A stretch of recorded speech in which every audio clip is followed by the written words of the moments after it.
Chapter 1131. Peach blossoms were best seen on a boat, while the moon should be seen on the roof. This was Kui Dongshan's twisted logic. Feng Shuetao was like a piece of sticky candy. He could only follow the youth in white around. Feng Shuetao's patience and temper were not good. He had no way to deal with someone like Kui Dongshan. The key was that Kui Dongshan was an annoying chatterbox. He was not full of wine on the boat, but he was full of words. Kui Dongshan did not lie to Xiego. He did roughly check all the qi refinement cultivators who had shown their credentials according to the list in the Ministry of Justice's files. Chapter 1132. The young man returned to the Tongyin ferry. Seeing the girl in the mink hat squatting beside the ladder, Kui Dongshan asked with a smile, "Are you going to squat in the toilet or stop me?" Go Xie was too lazy to get up. He covered his mouth with his hand and asked, "Leader Kui, can you really show Qingmi a way to unite with the Tao? You didn't lie to him." Kui Dongshan squatted down and sighed, "We treat people with sincerity. I said it was 50-50, but it was 50-50. I didn't lie."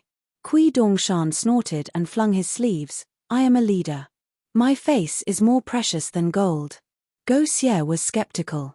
Kui Dongshan seemed to realize it later and said with a frightened look, "How did Go Xie know this secret?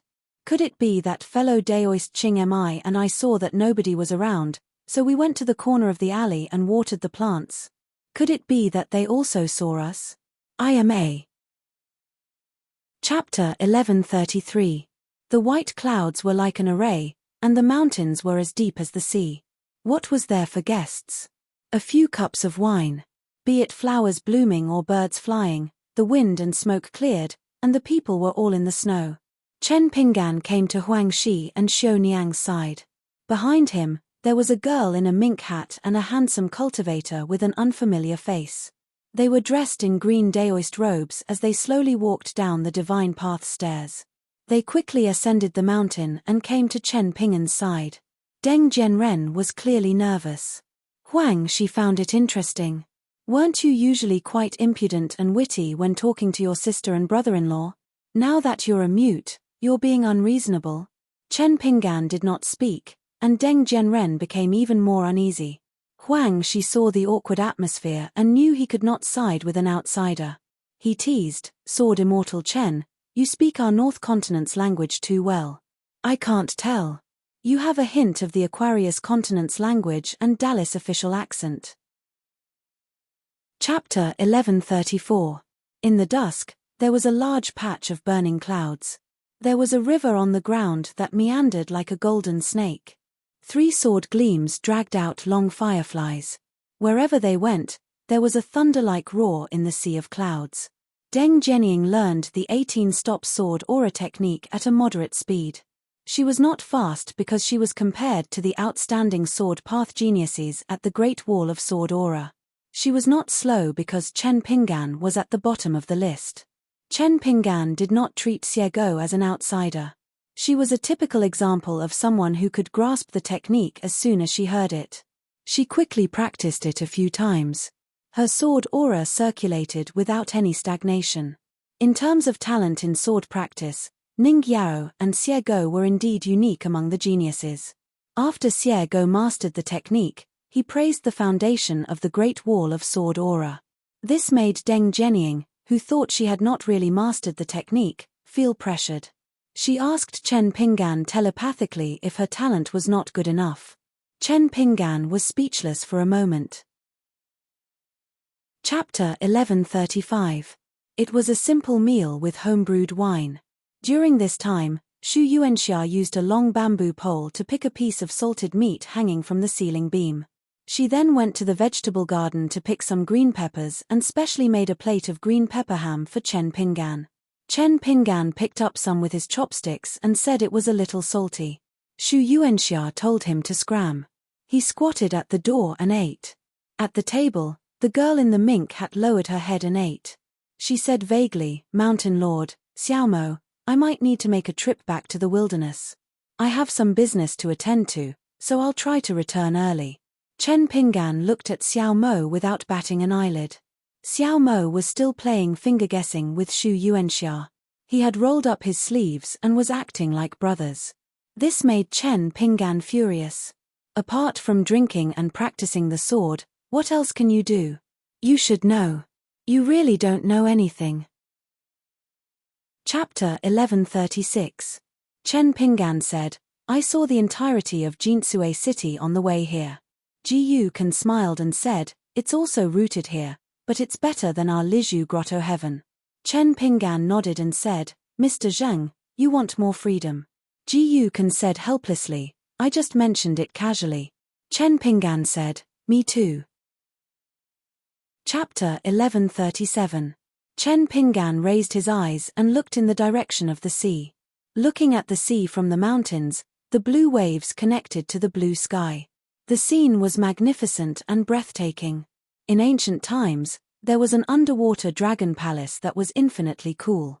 It was said that the moon in the sea was as round as the wheel in the sky. Therefore, Taoism emphasized guarding the heart and nourishing the spirit.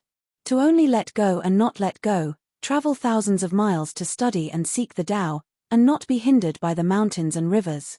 Chen Pinggan collected his thoughts. Ji Yukan said, it's fine. Just wait. A few hours won't matter. Wasn't it up to the sect master to decide what to do with the sect celebration? Ji Yukan liked the atmosphere of Luo Po Mountain, but Fuyao sect would not copy Luo Po Mountain. Chen Pinggan shook his head and said, since ancient times, there has been a reason to pay attention to the auspicious time. You should hold the ceremony on time and not delay. Chapter 1138. Sailing at night on the sea, floating duckweed and floating clouds. Chen Pinggan flipped through his memories as if he was looking for historical records. He opened up some memories of the Summer Palace, but he quickly closed the book and looked down at Lingxi City, which was filled with Tao aura. Although Lingxi City was one of the 4 middle cities, it occupied a small area. However, there were palaces, pavilions, waterside pavilions, streets, and gardens in the city. The previous city master did not have much control over her own territory. She only needed to follow a few basic rules of sailing at night, and the natives of Lingxi City did not need to follow any additional rules. Lingxi City and Lingxi City both had the surname Li, but the culture and customs in the city were two extremes. The previous female city master disembarked from the ship, and she was accompanied by the silver man with antlers. The young man with antlers. When they were on the ship to Fuyao continent, Chen Pinggan had already met some of the people in charge of the city. After all, they were in charge of Lingxi City, and this was part of the topic, so they could not avoid it. When they met, Chen Pinggan felt that these literati, who were well-read and eloquent, were too elegant. On the other hand, they felt that the disciple of the sage of literature, who had the title of a hidden official, was too vulgar. Chapter 1139. Chen Pinggan brought the first ancestor of the military school to the heart world. At the same time, he greeted Yu Shiwu and explained the general situation. Yu Shiwu was very straightforward and agreed immediately, deciding to leave his fate to fate. The man smiled. Sword Immortal Chen, you're very sincere. Aren't you afraid that you'll lead a thief into your home and steal all the creation here? However, there are still 2 places where you set up illusions that can't see the light of day? Chen Pinggan was silent. The man looked around. The illusory worlds were like fancy birdcages. He said disapprovingly, Qi practitioners these days have so many tricks up their sleeves. They like to spend their whole lives and give up the big for the small. They put the word Tao aside and only focus on the word technique. No wonder they dare to call themselves Earth Immortals after forming their cause. Chen Pinggan did not comment and only listened. Chapter 1140. At a roadside stall, there were 4 diners at a table. The old scholar had already taken out a pair of bamboo chopsticks from a bamboo tube and looked at them eagerly. When the steaming hot vermicelli casserole was brought to the table, he rolled up the chopsticks and blew on them a few times. He lowered his head and began to chew.